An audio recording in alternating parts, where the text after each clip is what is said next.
Wala pa umunong krisis sa Pilipinas bunsod ng digmaan sa Middle East ayon sa Malacanang.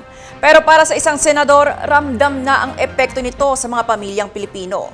Nasa Senado si Gazi Sari para sa kabuuang ulat. Gazi? Deklarasyon ng State of National Emergency. Yan ang panawagan ni Senator Bam Aquino upang maibsan ang epekto ng krisis bunsod ng tensyon sa Middle East.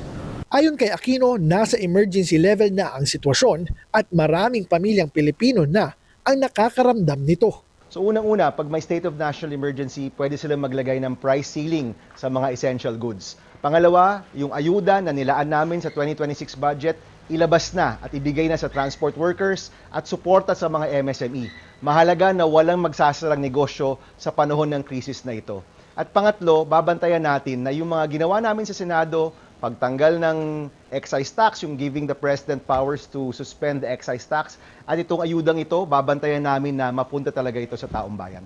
Kaugnay nito, matapos ipasa sa Kongreso ang Senate Bill 1982 o panukalang batas na magbibigay kapangyarihan sa Pangulo na pansamantalang suspendihin ang excise tax sa langis, kinumpirma ni Senate President Tito Soto na hindi pa natatransmit sa Malacanang ang naturang bill.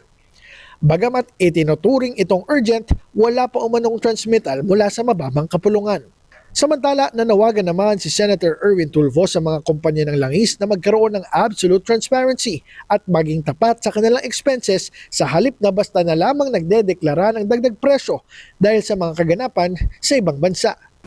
Sa ngayon, nagtakda ang komite ni Senator Win Gatchalian ng pagdinig bukas upang alamin sa iba't ibang ahensya ng pamahalaan ang kanilang mga susunod na hakbang sa pagtugon sa epekto ng tensyon sa gitnang silangan. Para sa D8 Patrol, ako si Gazi Sarip, nag-uulat. Maraming salamat sa iyo, Gazi Sari.